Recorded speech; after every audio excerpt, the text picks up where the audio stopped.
SpaceX updated how astronauts will get to and from the moon for Artemis 4 if their lander Starship gets selected. And it could solve a lingering challenge that was in the original plan for both landers. Stay with me, I'm going to explain it. SpaceX announced a revision to their mission architecture, which is just a fancy term for the plan for how spacecraft get from point A to point B. In this case, the architecture that changed is how they're getting astronauts to the moon in conjunction with Orion and Starship.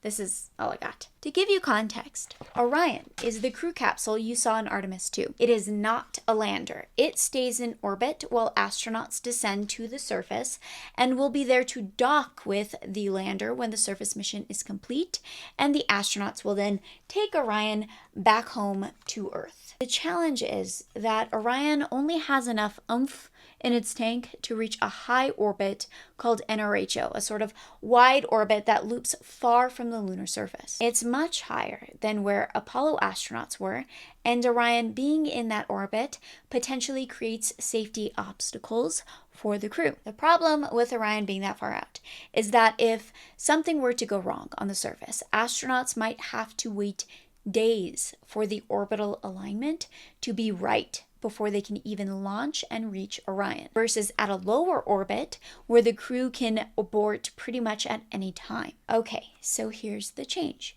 If Starship is selected, SpaceX said instead of docking with Orion in NRHO, Starship would dock with Orion in Earth orbit first, and then carry both spacecraft as a stack to a much closer orbit around the moon, not NRHO. Then Starship would undock much closer to the lunar surface, and it makes taking the astronauts back to Orion easier as well. That way, astronauts can reach Orion faster in an emergency. And by docking in Earth orbit first, if something goes wrong early, they're still close to home. To recap, the lander for Artemis 4 hasn't been decided yet. The two landers in contention are SpaceX's Starship and Blue Origin's Blue Moon Mark II. One of the big outcomes of Artemis 3 is docking with both landers to determine who is ready. If Blue Origin's Blue Moon Mark II is selected, as far as I know, there is no change to placing Orion in a lower orbit.